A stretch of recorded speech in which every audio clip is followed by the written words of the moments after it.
What books and burials tell us how society was organized? The Rigvedic people. The very early Rigvedic tribes were nomadic warrior tribes. Later, as they settled down, they became a farming community. They traded using the barter method, that is, exchanging cattle, salt, or precious metal. They used bulls and oxen to draw carts and horses for chariots. The cow was considered sacred. Hurting or killing cows was not allowed. The punishment for killing cows was banishment or even death. Though there was no law, the people paid the king for looking after them. This payment was called bali. Later, it became a compulsory tax. Later, the people started using standard coins and standard weights.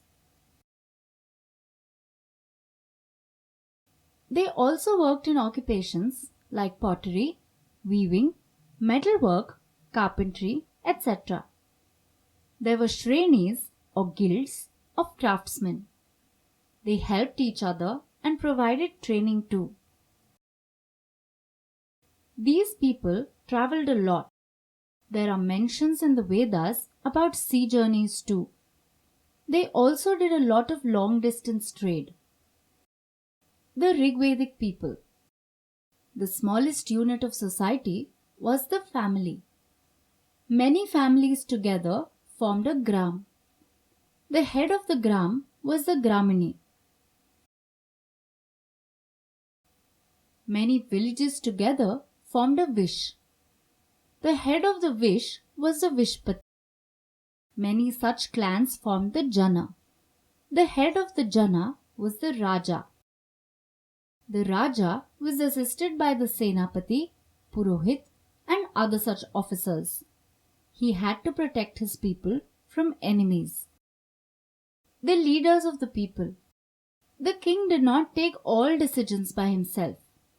Two organizations assisted him: king, the Sabha, and the Samiti.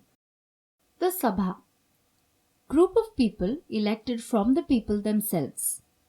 The Samiti, elderly and wise people, experts on various subjects. In many places, the son succeeded the father as king, and even amongst the common people, the son inherited the father's property. However, there were some instances where kings were democratically elected by the people. The society divisions. Society was divided into four Varnas. The four Varnas were Brahman, Kshatriya, Vaishya, and Shudra. Brahmans were the scholarly community. It included the priests, scholars, law specialists, ministers, and diplomats.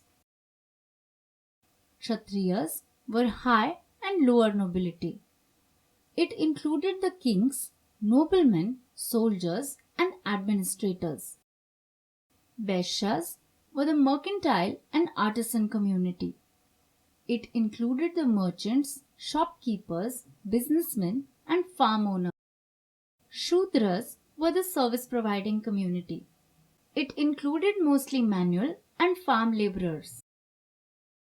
Varnas were the jobs that people did in the early Vedic period. People were allowed to freely change jobs and occupations, and so the Varna was not fixed for a family. When a person changed jobs, his Varna changed too.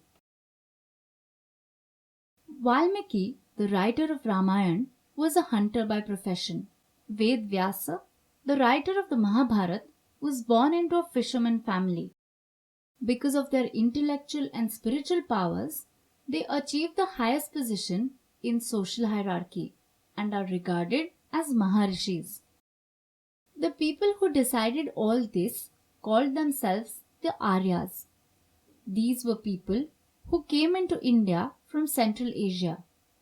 When they came into India, the original Indians were already staying here.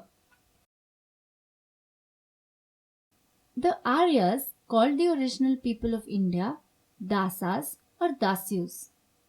They spoke a different language and had a different way of life too. Later, the Aryas conquered Dasas and made them their slaves. The word Dasa came to mean slave.